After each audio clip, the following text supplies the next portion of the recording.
Okay, welcome to the video lecture on section 4.1. We'll be going through the rest of chapter 4 in order now. So 4.1 is about maximum and minimum values of a function. So when we think about them graphically, it would be the high point would be a maximum value, a low point would be a minimum value. And I just start with a couple of definitions here. Okay. So if C is in the domain of D, so that means C is going to be an X value that we can plug into our function, then f of C, now that's a Y value, that's the Y value we get when we plug in C, is an absolute max if f of C is bigger than or equal to f of X for all X in the domain D. Okay, give you a minute to get that copied down if you're taking notes. All right. One interesting technicality here is just that that's an inclusive inequality. So what that's saying is if you've got something like this or this, you've got an absolute max. Here the absolute max is the value at the peak of the mountain. This is more like a plateau, but the absolute max would be the height of that plateau. The value of the absolute max is unique. That's the Y value. In this picture, it occurs at multiple locations. So the X value C is the location of the max. And the Y value F of C is the value of the max. Now that's kind of an important distinction because when we get to applications of this, we're going to be thinking about things like maybe in business you want to maximize profit. Okay, and so there are two questions we can ask. We could ask, I'll stand out of the way so you can be copying if you need to. We could ask, what is the maximum profit that we could achieve? And then what do we need to do to achieve that? So, for example, if we determined that the maximum profit, we've got this great new business idea, and the maximum profit we could get is $20 billion. That's cool, I could use $20 billion. Okay, I like it. But then we say, okay, so if maybe X is representing the number of products we would have to manufacture. And so we look at that and we say, oh dear, we would have to manufacture so many products, we don't have the capacity to do that. It's not possible. Okay. On the other hand, we might say, oh, I'll maximize profit if I just manufacture 100 products. That's easy to do, I can handle that. But the maximum profit is 1 cent. It might not be worth manufacturing those 100 products. So those are two very different questions. What is the max? How high can we go? And what value of X do we plug in to get that? Okay. All right, so that's our definition for an absolute max. Then we've got this other definition for a relative max. So it says if C is in the domain D of a function f of X, then f of C, that's the Y value, is a relative max if f of C, the Y value, is bigger than or equal to f of X for all X near C. And that means in some open interval containing C. So it doesn't have to be the high point overall, but if you look just a little to the left and just a little bit to the right, then you don't see anything higher, and that's going to make it an absolute max. Now, I've just written up here the definitions for an absolute and a relative max. Of course, we've got mins as well, and it's very easy to modify these definitions. If I wanted to define an absolute min, all I'd do is use the opposite inequality. And same thing for a relative max. A relative min would be where f of C is less than or equal to f of X. Now, there is just an important technicality with this, which is that in order to count as a relative max or min, the function has to be defined on both sides of our point. So, let me just illustrate that with a picture.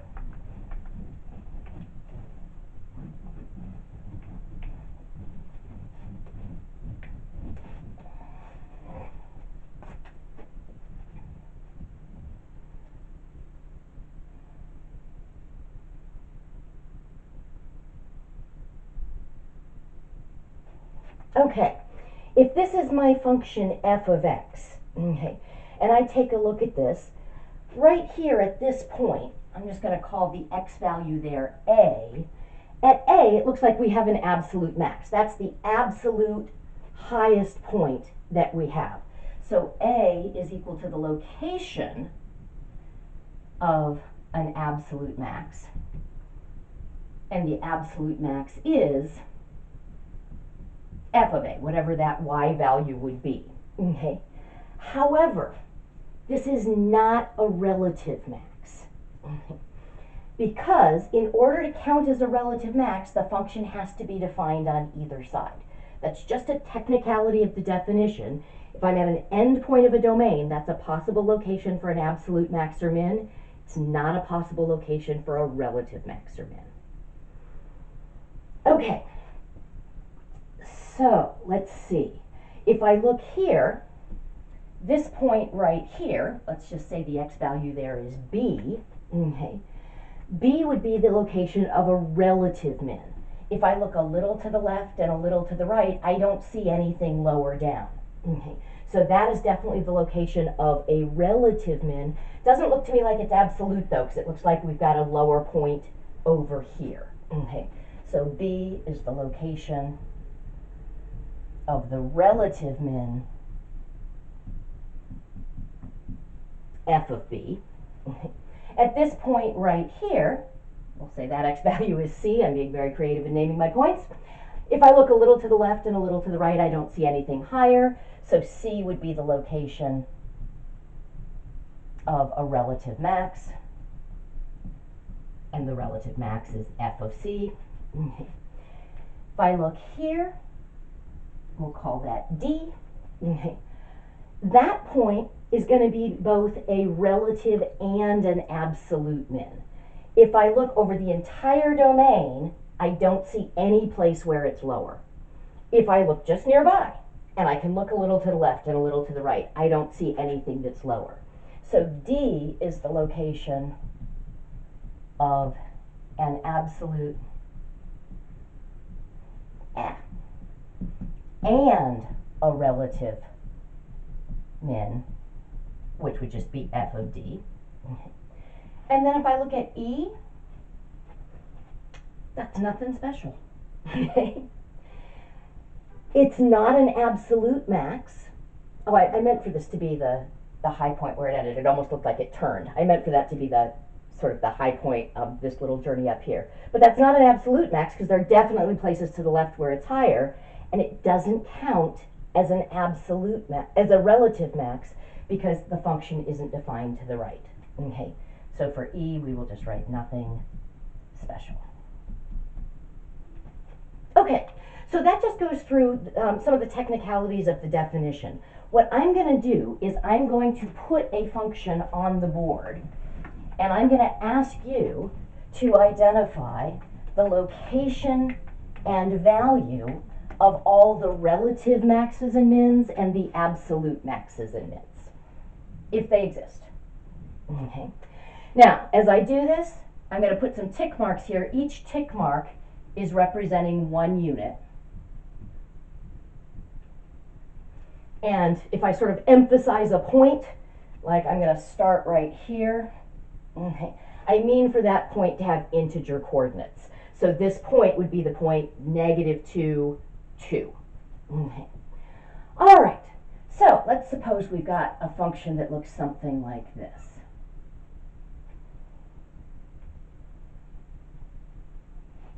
Let's see, that'll be it. I should probably connect the dots a little bit better. Okay, we'll just plateau over to here, and then I'm going to jump down to here, come up to here, jump up, and come down like so. Okay, so what I want you to do is pause the video, identify the location and the value of the absolute max, if there is one. So the location and the value.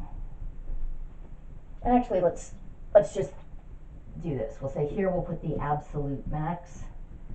Here we'll put absolute min.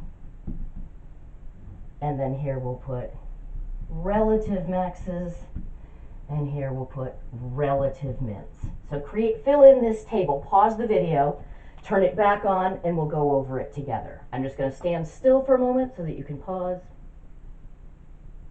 Welcome back. Okay, so I'm just going to start working my way across left to right. At this endpoint, I know that endpoints are not eligible to be relative maxes or mins, and this is not going to be an absolute max or min, because I see points that are higher and I see points that are lower. Now you might say, do we actually go lower? Yes, because we have this arrow. This arrow says we're going to keep going down. So this function is actually going to have no absolute min.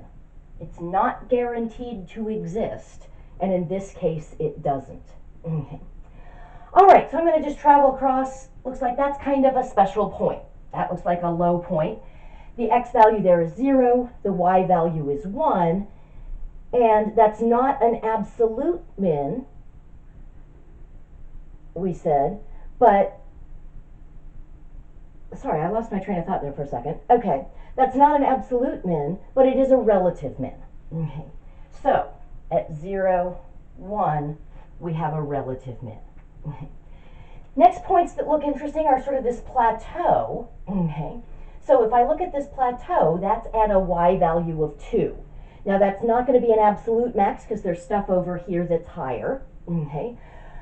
But that does look like it's going to be a relative max. So we're going to have a relative max. Whoops. I wrote 0, 1 at the relative min. I meant to write that at the relative max. Sorry about that. Sorry, I wrote it in the wrong place. Okay, so the value is 2. We're going to have that for all x such that 1 is less than or equal to x is less than or equal to 2. So there are infinitely many locations at which we achieve this relative max. Okay, now one thing that's interesting is that not at 1 and not at 2, but everywhere in between, this is also a relative min. Because the definition of a relative min is if you look a little to the left and a little bit to the right, you don't see anything higher. And if I'm standing on this plateau and I look a little to the left and a little to the right, I don't see anything higher. So 2 is also a relative min. Now, at 1, it's not a relative min, because then if I look a little to the left, I do see stuff that's lower. And same thing at 2. If I look a little to the left, I see some stuff that's lower. Okay. So this would occur at all x such that x is strictly between 1 and 2. So 1 and 2, the endpoints of this plateau, are locations of relative maxes, but not of relative mins. But all the points on the inside of that plateau, it's both a relative max and a relative min. Now we jump down here, but there's no point here. So that's that can't be a min. Come up to this jump here. Now, that's not going to be a relative max because a little bit to the right, the function is higher, and a little bit to the left, the function is lower. So it's not going to be a relative min either. There's no point there. So I think we've got everything, which means there wasn't an absolute max either. So absolute maxes and relative, I mean, we did have relative maxes and mins, but they're not guaranteed to exist either. If I look at the function e to the x, it doesn't have any absolute or relative maxes and mins. We approach 0 as we go off to negative infinity, but we never hit it, so it's not the lowest value we hit.